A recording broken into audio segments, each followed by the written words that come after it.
Hey, my name is Rio, and this is week 1 attendance in CIT94, really what is going to be called JavaScript Node.js from here on out. And so in the catalog, you will see server-side scripting, but after this semester, the name of this course will be changed to just Node.js. So you might wonder if you have enrolled in this class over the winter break before the end of the last semester, this message will be a little new for you because those who were already enrolled got a message from me at the end of last semester. And so no big deal, you can get caught up. But here's what you can know is that this course is going to be run in what's called a hybrid mode. And so, and students who have taken me before understand this because it's pretty much the way I actually just finished teaching JavaScript last semester, so client side. And so this is server-side JavaScript, and that class was 100% online.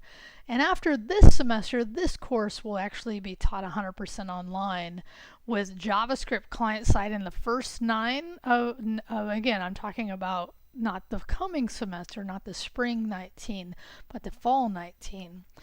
And so in that fall 19 semester, it'll be 9 weeks of client JavaScript, 9 weeks of server JavaScript, Node.js versus just JS. So the reason I'm saying this is I'm prepping this to go online, so it makes sense to actually give students the flexibility to take this in more of an online mode if they want. Now, having said that, there will be 5 times during the semester, and this is where if you saw the message before, it's a bit of a repeat. But if you will have to see me 5 times. Now that seeing me is going to be for a code review, and we'll talk more about that in the future, but I just want you to know there will be 5 times that you will need to see me, and that see me could be virtual, right? It could be in a Hangout, or I might consider using Zoom. Zoom is actually a new product that campus is using, but to begin with, I'll use Hangouts because it's just what I have always used. So I just want you to know that, so I just want you to understand that. And again, I think what I will do is when I send out an email now before the start of the semester, I'm actually going to give you, for those of you that have come in after the end of last semester, the message I sent out to everyone, in addition to information about, attendance, right? So here's what you can know. So I'm going to show you attendance in a minute. I'm actually going to do something different this first week. And then again, this is actually prior to the start of the semester, but for this first week of the semester. So I'm actually going to release attendance now so that you can look at this video, understand, because in this video I'm also going to go over this first week of work.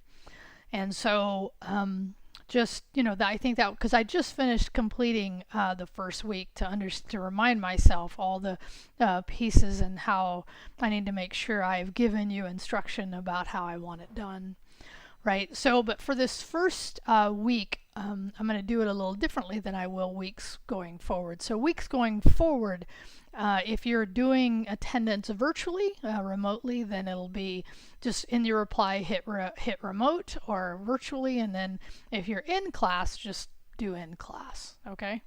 So in other words, if you come into class, don't worry about doing attendance. If you're going to do it remotely, and that's why it's important for this first semester, or this first week, is to tell me that. Because I need to make sure I have students on board and ready to do the work for the class. Okay? All right, so if it's all that's confusing, don't worry about it. Show up the first night at 6 o'clock, 1 BE, Business Ed 127, and we'll get you started. But this video should be a great help. Even if you plan to come to campus on that night, I would definitely tell you to get started as much as you can. So let me go ahead and turn to the course now and just give you the run through and show you what the work will look like when it's submitted. All right, so here we go. This is the week 0 video I did before the end of last semester that I referenced before. This is the attendance. The video that I'm recording right now will be logged in here. And again, all you have to do is hit a simple reply here, but know in the future that this will only be made available the night of the class from 6 until 9, and your reply would depend on how you're attending that night. Okay? But for this first one, I just want to know, if you're planning on not coming, if there's any clarification questions besides this video, I want to make sure we've gotten it. Okay, so let me go back here. So there's two things you really need to do. Okay, you need to complete this first night of the semester. And the first one has to do with setting up your GitHub. So each student needs a GitHub account. And I give you a link to GitHub here. It's free. So once you have set up your GitHub, you're going to email me through Canvas your GitHub username, and I'm going to invite you into the organization. And then what you're going to do is you're going to create 2 repos in this video, and I give you a little heads up here that this video that you're watching here is from actually last semester, but I'm using the same directory structure that I've used in 93, which is basically you're creating 2 repos. Here's the name of those repos, and I'll just show you mine because I've already created them, and actually I think somebody else has as well. Right, so you create new, and again I'm not going to do it because the video does a good job here. So I have and this depends on, right, when you set them up you select private, and then this does, when you set it up you just don't select private. So it's actually no, I think you select public or private. I think by default it's public. Okay, so you'll set those up based on the video and the instruction. Right, and then you'll set up what's called a Git Ignore. Now this is one thing, is that I'm going to use VS Code. The course we're going to use for all of this course except this first week, he's going to use Atom. And I don't care which editor you use. If you're new to editors, I'd recommend VS Code. You can get it for free. Just go to VS Code. VS Code, it's a Microsoft product. Microsoft, thank you very much for creating such an awesome product. It's really well used. It runs on Mac, Linux, and Windows, so it's awesome. So in this case, I'm going to show you, in addition to creating the repos, how to set up what's called a Git Ignore. And what this is, because is a way so that when you get, and that's kind of a hard term there, but when you acquire these repos on your local computer, there's going to be files you can ignore. We can talk about that more later. And then you'll set up a default README. Again, these videos will help you through that. Once you've done that, you're going to want to install Git into your operating system. Okay, and so in that case, installing it then into your local system is going to allow you to do the next step, which is to clone them. And I recommend that you set up a directory in your system. Now I'm on Mac, but this doesn't matter, and I just want to show you this. I did this on mine. I went into Documents. I set up actually it's right here, CIT. Maybe that's a little hard to see, but still you get the idea. And I just set it up in the file system, and then from that directory I cloned the 2 repos that I created. And then we'll keep going, but just to show you that that's what you will end up doing, is once you've created them in this step, then you'll actually clone them. And what that does is it puts it on your local computer. Now if Git is completely new to you and Git is a version control, then you're definitely going to want to show up that night.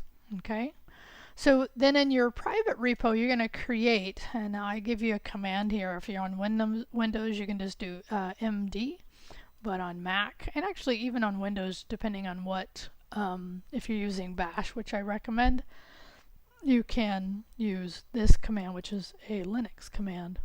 And so what I want you to do is set up a directory called JS course. So let me show you what that looks like. So in here, now I have my VS Code set up so that I have that folder that I told you before opened. And we can talk about later, there may be reasons to open one specific folder, and you could do that versus the root folder that houses both of them. But just to give you a little FYI here, and because the work that we're doing this first night is in your private repo. Okay, so these are directories, but they're really repos. Okay, so then what you can do is you can create new folders in here and new files. And so what I did is I created a new folder called JS course, and that's what I'm talking about here, is you create a new folder called JS course in your private directory, your private repo. And then under there, I'm going to have you there's going to be 2 directories we're creating this week. One is actually from the course, and the course is what we're going to be using for the remainder of the semester. And the other one is the JS review I'm going to have you do for this first night. And this is the files you create here, and I'll talk about that in just a minute. But going back here, and then I show you in here how to do the cloning, okay? So then what you will do is, and at this point, if you have cloned successfully, one thing you could do if you wanted is actually to go do the other assignment, because it actually gives you an intro to JavaScript. So if you don't have any JavaScript knowledge, you're welcome to go do that course and then come back and look at this. But I don't think doing it either one or before the other should make a big difference, okay? All right, so let me just show you. This is the course, and I have a link here, but I've linked it into here. This is the course we're going to be using for this semester, and I had told students in that message I had sent at the end of the semester to go ahead and set up their Udemy. This is a Udemy account. And the reason I said that is there were sales over New Year's, and I'm sure there's sales going on now that talk about how to get this course for pretty cheap. I've seen it as low as $10, as low as $20. It's pretty reasonable. And then what you will do is you will work through, watch section 1, work through section 2. And this is great because we'll talk about some of this information our first night. It talks about installing Node. Now the thing, I'm going to give you a heads up here. I really debated whether I was going to use this course, but I like this guy's style. And his name is Andrew Mead, and I used him for the 93 course, the JavaScript client course. And most students' feedback I got, they really enjoy his style. And even though he did this course prior, I still think it's all very relevant. So my point is that when you install Node here, it's going to be a little older version that is the one, if you have never had Node, you're going to want to install it, and you will get a different one, a newer one, and that's all I mean. So Node.js, if you go to nodejs.org, you can see that long-term support, which is probably the one you want to get, which is 10, right? So I think I'm running 8 right now. So even if you have at least an 8 version, you should be fine there, okay? But this course, and that's what I was talking about, what we will do in that first night is just work through, and it's pretty, straightforward. I really like, the most important one here is actually number 5 and number 7, but number 5 is really important because it talks about why should I use Node.js. And in the number 6, you will actually do, in number 7, you will actually do your first code here. And so if you're not using Atom, you can skip over that one. You can see I did. And then just code up this, and this one's it is straightforward, but let me just show you from a directory standpoint what it looks like. So you can see the Node.js course, the hello world, and I just wrote an app.js. And in this case, he shows you how to run it from Atom, but I'm going to tell you, because of using VS Code, one of the things I love, and you can't see the menu, but it's view, and then what you can do from there is actually just view, terminal is just a new terminal window, and then you can have the terminal right in your editor, which I think is just a better way to do it, because but you can do it the other way. You can actually run the terminal separately. Now if you're listening to all this and going, oh my god, don't worry, we're going to cover this the first night. So if you need some additional help, don't worry about that. Okay? So, but what you will do is once you complete, and basically you're only writing that one file, then you'll complete what's called the workflow, your Git workflow. Okay? And this is the commands that you're going to do. Git status. Like I've already pushed my code. Right now I'm up to date. But if I was to come in here and say, do another console log and do my name, right? Okay, then, I'm actually on, so actually in this case, what you can see is that my code, that's the other thing about VS Code, is because I've modified code, now I have my Git status, now I have a file I've modified, and that's where you go through and in this case I already have the file added, but you would add it, commit it, and push it. Okay, and we can, again, if you're new to Git, this is an important part of this course, right? So, the other thing, let me just say this before I move on to the last part, is that in the review, let me just actually go there because I'm going to show you. So that's one thing you need to do. So setting, we're going to do this the first night, but if you want to work ahead, I recommend it. If you need some more hands on, come in and we'll get it. But the last thing you'll need to do, probably the thing that's going to take you a little bit longer, is actually the code up, the first code up. And then in the future, we'll be using the course, but in this first code up, we're going to actually do Masha's, and Masha's I like him a lot. I actually considered using his course, but there were some things missing I didn't like. So in this case, you're going to walk through this and actually end up coding. You'll code up. You don't have to do concepts, although I recommend doing concepts. So here, let me show you what I mean. So this, I'm going to close this down. So inside this course, I'm going to close down the hello world.